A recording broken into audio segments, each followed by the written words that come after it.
The courtroom was buzzing just moments ago, but now, an eerie silence had settled in like a heavy cloud.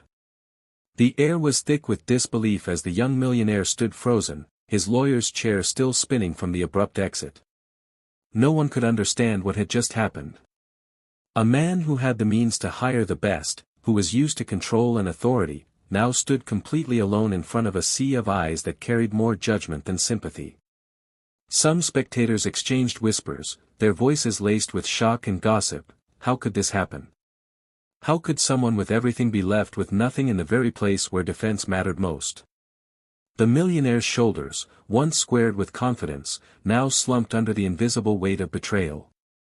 His hands trembled slightly, not from fear of the trial itself, but from the terrifying reality that he had no one to speak for him, no one to stand by his side. The grand chamber, with its marble pillars and stern-faced portraits of justice, seemed colder than ever. The judge glanced at the abandoned table, his expression unreadable, yet the silence spoke louder than any gavel could strike. For the first time in his life, the young millionaire realized that money could not buy loyalty, nor could it guarantee trust. His gaze swept across the room, desperate and searching, but all he saw were strangers. Alone, in the heart of justice, he felt smaller than he had ever felt before. The silence was broken by a sound no one expected, a small, trembling voice that carried across the vast courtroom. From the last row of benches, a little girl no older than 8 stood up, her thin frame wrapped in a faded dress that was clearly too worn for the occasion. Her eyes, though wide with fear, burned with a strange determination as she looked straight at the judge. I can defend him," she cried, her voice cracking yet echoing with sincerity. Gasps and murmurs rippled through the crowd, some chuckled in disbelief, others shook their heads as if it were a child's silly outburst. But the girl did not sit back down.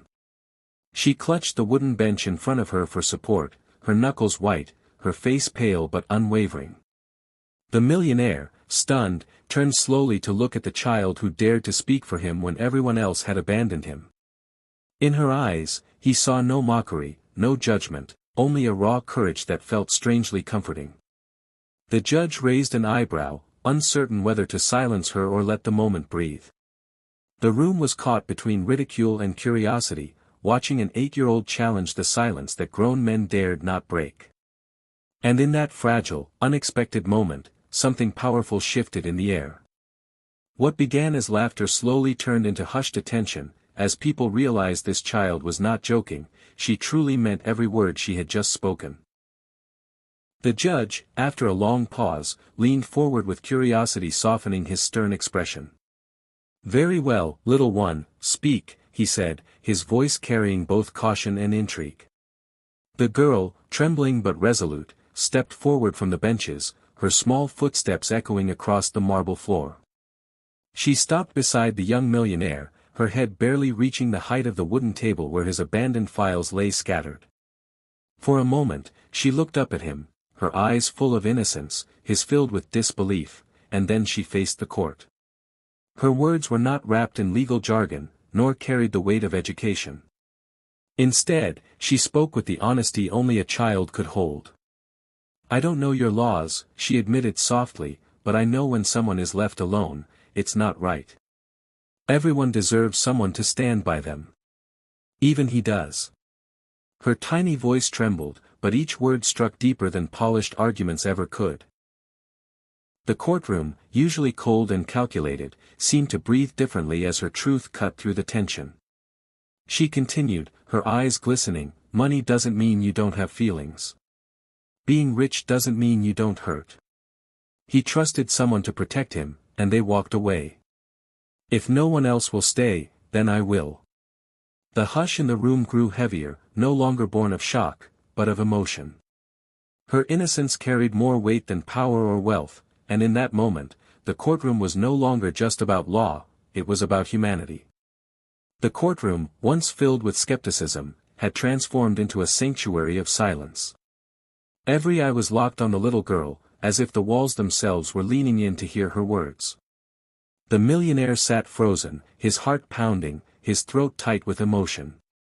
He had walked through life believing loyalty was bought, that allies came with contracts and signatures. But in this fragile moment, a child with nothing had given him the one thing he had long forgotten: unconditional courage. A murmur rose from the crowd, not of ridicule this time, but of awe. Some spectators wiped their eyes, while others shifted uncomfortably, realizing how shallow their judgments had been. The judge, who had seen countless lawyers argue with sharp tongues and hollow words, found himself moved by the purity of this defense. He cleared his throat, his voice unsteady, and addressed the court. Sometimes, truth does not come wrapped in law books. Sometimes, it comes from the heart. The millionaire lowered his gaze, his hands trembling as he fought back tears.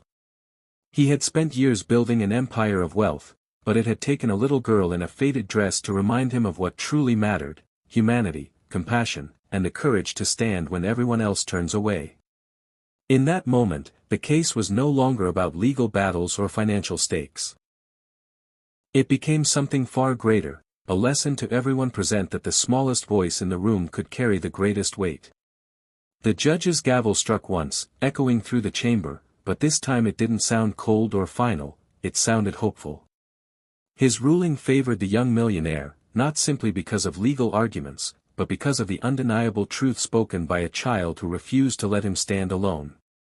The courtroom erupted in whispers of disbelief, then applause that felt more like a celebration of humanity than a verdict of law. The millionaire turned toward the little girl, his eyes wet with tears he could no longer hide. Slowly, he bent down on one knee so he could meet her gaze, his voice breaking as he whispered, "You defended me when no one else would. You gave me something money could never buy: hope."